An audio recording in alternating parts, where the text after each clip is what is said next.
Vamos passar agora para outro tipo de dilatação. A gente vai chamar de dilatação superficial, ou seja, de uma superfície. Imagine que você tem uma moeda aí e um aro, tá? Essa moeda, ela consegue, quando você coloca aqui nesse aro, ela consegue passar por esse aro, tá? Por essa aliança aqui. Ela consegue passar.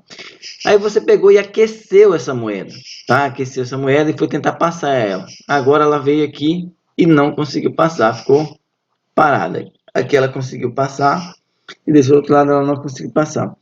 Esse fenômeno a gente vai dizer que é uma dilatação superficial, porque foi de toda a superfície da moeda.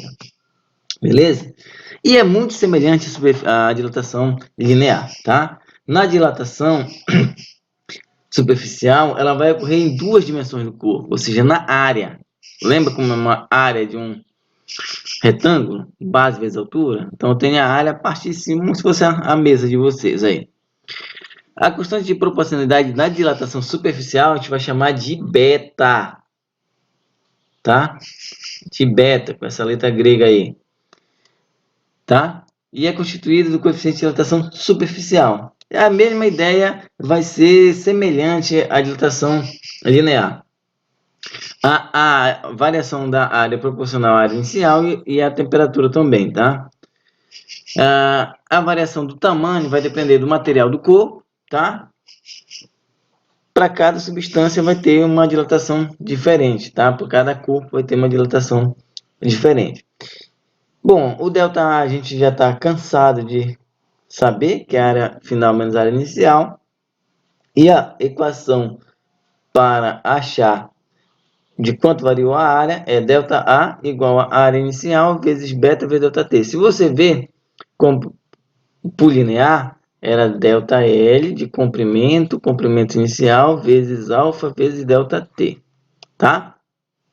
Aqui, olha só, eu tenho ΔA, colocar a minúscula para ficar A0 vezes beta, vezes ΔT. Se você ver o que mudou, eu estou trabalhando com área, e agora é o beta, tá? Bom, a variação de área, A0, área inicial, beta, coeficiente de dilatação linear, e ΔT, variação de temperatura. Detalhe importante que eu vou mostrar para vocês agora, tá? Esse coeficiente de dilatação superficial, ele vai valer 2 vezes o coeficiente de dilatação linear. Por quê, professor? Porque é o seguinte, lembra que quando eu tenho um objeto aqui, tá? Eu tenho esse objeto aqui e dilatou a área dele, né? A área superficial dele. Então, olha só, aqui eu vou ver que teve um aumento nessa direção aqui, ó. Esse pedaço aqui aumentou para cá, mas aumentou também para cá esse pedaço. Então, como se fosse dilatação linear, eu estava medindo esse pedaço e esse pedaço para cá. Então, eu digo que o coeficiente de dilatação superficial vale 2 vezes o coeficiente de dilatação linear, tá? E aqui algum exemplo, se o coeficiente de dilatação linear do alumínio é 23 vezes 10 a menos 6, o superficial vai ser 46. Por quê? Porque eu vou pegar esse 23 vezes 10 a menos 6 e vou multiplicar por 2. Ou seja, eu vou pegar esse camarada aqui e vou botar 2 vezes isso aí. Como é que eu faço multiplicação de potência? Multiplico o número que está na frente e mantenho a base e o expoente. Ó. 2 vezes 3, 6. 2 vezes 2, 4. E mantém base e expoente, tá? 46 vezes 10 a menos 6. E assim para qualquer outro material que tenha a partir... Por exemplo, você vai fazer um exercício e só dá dilatação linear e pede para você a dilatação superficial. Você multiplica por 2 e já tem o coeficiente de dilatação superficial. Legal? Aqui é um exemplo para tentar melhorar o entendimento de vocês sobre esse tipo de dilatação. Pergunta seguinte: o que acontece com o diâmetro do orifício de uma coroa de alumínio quando esta é aquecida? Bom, pense numa moeda inteira, que é do exemplo anterior lá, primeiro exemplo que eu dei para vocês. Se você aquecer, vai aumentar a moeda.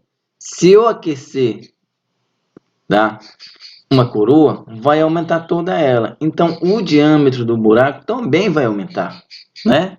Então, isso é intuitivo. Aquecer uma coroa, vai aumentar esse diâmetro do buraco. Tá legal? Se eu diminuir a temperatura, consequentemente vai diminuir esse diâmetro.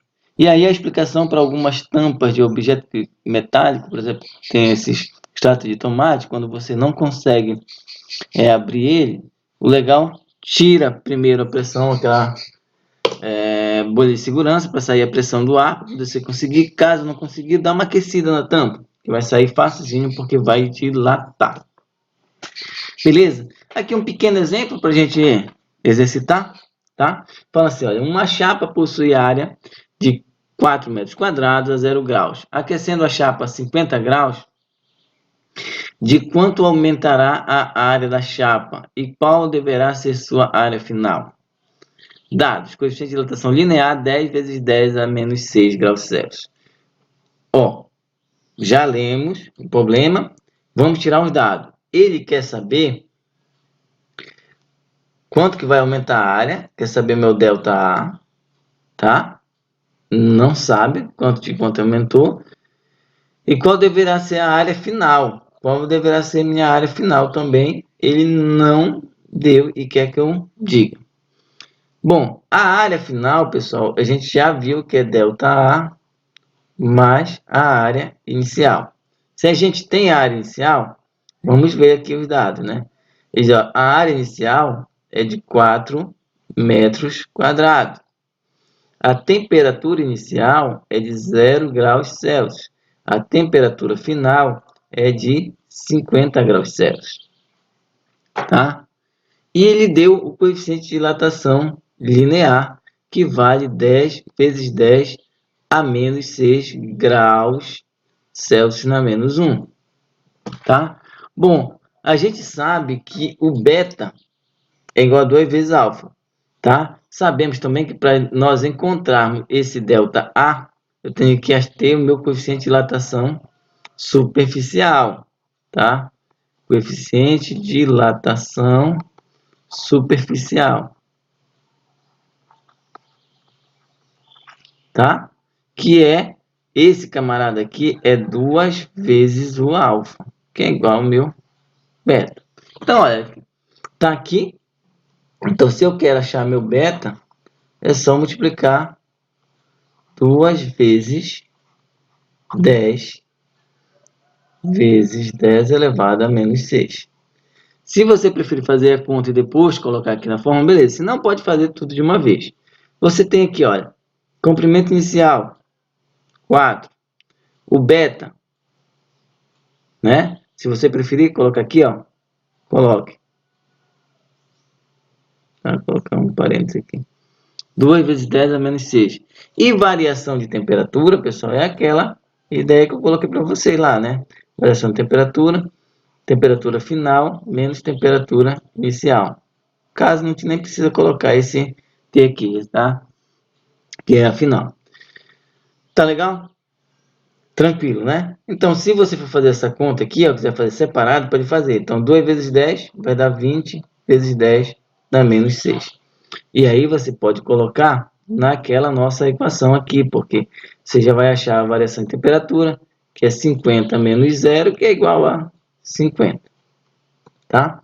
Então, você pode colocar na continha aqui, variação da área, igual a área inicial, vezes o beta, vezes a variação de temperatura. Quem preferir fazer separado, quem preferir fazer de uma vez só, pode fazer também. Ó. Dá 4 vezes 20 vezes 10 a menos 6 vezes 50. Então, variação de temperatura, 4 vezes 2, 8, não é isso? Vai ficar 80. 8 vezes 5, 40. Aí, olha, 0, 0 vezes 10 a menos 6. É isso? Então, variação da área vai ficar igual a 1, 2, 3, né? Ficaria assim, ó, 4 vezes 10 a menos 3, porque 3 casas, somos 3. 6, menos 6 mais 3, menos 3. Então, a gente vai ter aqui que a variação na área, andando 3 casas, 0,004 metros quadrados. Beleza? Essa é a variação da área, semelhante aqui A gente já fez a conta direta aqui. Para eu saber a área final, é só somar a área inicial mais a área final, e aí, vírgula embaixo de vírgula, você já deve saber. Só somou, vai dar 4,004 metros quadrados. Tranquilo? Bom, fácil para fazer essas contas, né? Só relembrar um pouco lá da inovação científica, lá do primeiro ano, e conseguir